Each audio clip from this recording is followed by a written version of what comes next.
Thank you, Jesus. Thank you, Jesus. Thank you, the Spirit of God. Hallelujah. Ndinokutenda Jehova nokuti makatendeka. Ndinokutenda Jehova nokuti muri pakati pedu. Baba nezita la Jesu. Lika pradoza mahaya. Thank you, Jesus. Thank you, the Spirit of God. Hallelujah. Rombidzwai Jehova. Hallelujah. Ribradozi katala mahaya. Hallelujah. Ropafadzwa muzuva ranhasi hama mudikani. Hallelujah. Once again, I'm Apostle Miracle Prince.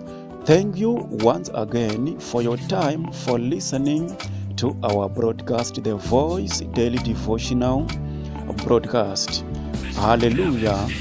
Muzuva ranhasi ndinoda kudzidzisa shoko ramwari nemusoro weshoko unoti unonyaradzwa ndounochema. Hallelujah. Jeremiah chapter 33 verse 3 inoti danai pandiri ndichakupindurai ndichakuratidzai zvinhu zvikuru zvakavanzika zvamusingazivi. Hallelujah. So ishuviro yavo Mwari kuti tidane pavari kana tine zvatiremera mukati meupenyu hwedu, ivo vagopindura after isu tadana pavari. Hallelujah. Nokuti ungagoporesa sei nokuda kwemavanga aJesu Kristu uye nokuda kweropa rake rakadeuka pamuchinjipa kana iwe usingadani kana kuva nokutenda maari iye Jesu Kristu. Haleluya. Kunyange shoko ramwari richiti nekuda kwemavanga ake iye Jesu Kristu tose takaponeswa.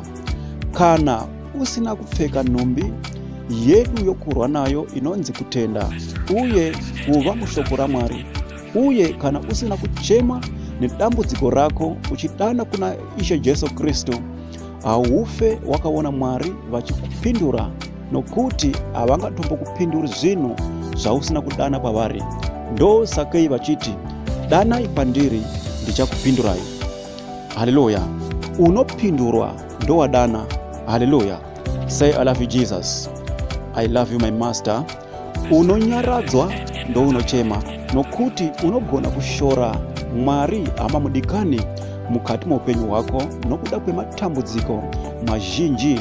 Rima richingogara rakakufukidzira, asi ziva kuti panowanda matambudziko hama mudikani naMwari wokudenga ndo pavanenge vachikugadzirira zvinhu zvakanaka mukati meupenyu hwako, nokuda kwekuti haungagoni kuziva zvakanakira chiedza kana usina kumbobvira wava murima before.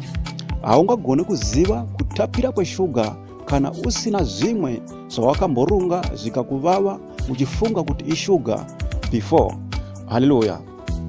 Saka rega ndikuudze hama mudikani, matambudziko ese aya atinopinda mukati mawo haazi ekutiuraya kana kuti tisvike pakuona sekuti Mwari wokudenga havazi pakati pedu uye havana hanya nesu, asi matambudziko ese aya aripo pakutizivisa kunaka kwechiedza chiri muna Kristu kuburikidza nemurima umo mataimbova before tisati tauya kuna Kristu Ishe Jesu. Hallelujah. Now tava kurarama tiri muna Kristu and tiri kuona kunaka kwechiedza chiri muna Kristu kuburikidza nemurima umo mataimbova kare tisati tauya kuna Kristu, nokuti kune zvizhinji zvataiona zvaiitika ikoko zvataimboona sezvakanaka tisati tauya kuna Kristu, asi patakazotanga kuti tava kurarama tiri muna Kristu muchaedza tava kuona kuti pane zvimwe zvataimboita ikoko panguva yatakanga tichiri murima zvakanga zvakashata, asi now tava muna Kristu muchiedza mune upenyu. Tava kuona kuti panguva iyo pataimbova tiri murima taimbova takarasika, saka now tava kuona kunaka kwechiedza chiri muna Kristu, nokuti muna Kristu mune upenyu. Hallelujah. Say I love you Jesus. Nokuti rufu rwakauya nomunhu unonzi Adama, naizvozvo kumuka kwavakafa noupenyu zvakapiwa patiri kuburikidza naAdama wechipiri anonzi Kristu Jesu. So now ani nani unotenda maari uchava noupenyu usingaperi, nokuti maari iye Kristo Jesu hamune rima asi chiedza.